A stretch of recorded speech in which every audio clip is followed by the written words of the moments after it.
అనంతనాగ్లోనే అనుకుంటా భారత్ మాత దేవాలయం ఉన్నది.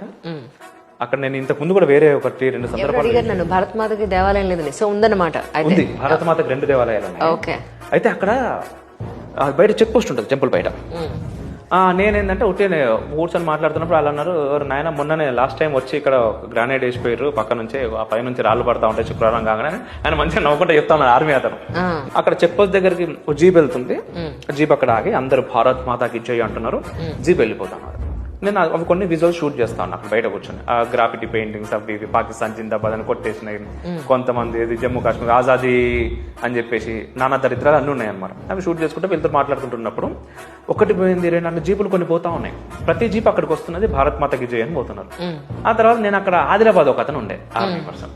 నేను అన్న అడిగిన, అన్న ఏందన్నా ఇట్లా అక్కడికి పోయి కరెక్ట్ ఏమంటున్నారు, అక్కడ ఏమన్నా ఉందా స్పెసిఫిక్ గా అంటే ఆయన చెప్పింది నాకు, ఏం లేదు భయ్యా, బేసిక్ గా ఇక్కడ ప్రస్తుత పరిస్థితులు ఏ రకంగా జరుగుతున్నాయో మీకు తెలుసు, జమ్మూ కాశ్మీర్లో ఎట్లున్నది ఏంది అని. సో ఒక్కసారి మేము బయటకు పోయినాము అంటే మళ్ళీ లోపలికి వస్తామో రాదో మాకు కూడా తెలియదు. ఎక్కడ ఎవడేం పెడతాడో, ఎక్కడ ఎవరు పేల్చేస్తాడో.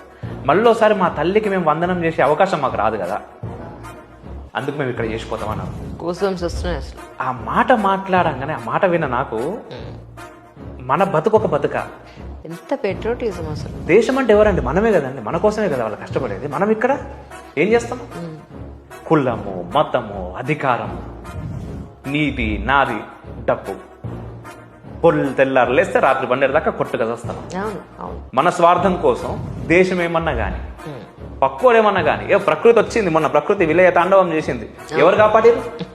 ఏం జరిగింది? అదే కదా, కోట్లు వెనకేసుకున్నాం, అందరు కూడా బికార్లే రోడ్ల మీద తిరుగుతున్నాం కదా.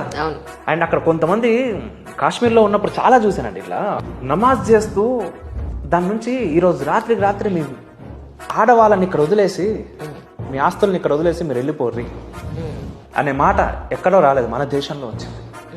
వెళ్ళిపోమని చెప్పి మొత్తం వాళ్ళు కాల్ చేసినటువంటి ఇల్లు కనిపించినాయి. ఇట్లా ఇప్పటికి ఉన్నాయి, ఆ ఇల్లు అట్లనే ఉన్నాయి. శివాలయాలపైన ఉచ్చలు పోస్తున్నారు, బాత్రూములు లెక్క, మరుగుదొడ్ల లెక్క శివాలయాలని ఇప్పటికి వాడుతున్నారు. అంటే ఇప్పుడు అంటే మేము పోయినప్పుడు 3.5-4 ఏళ్ళ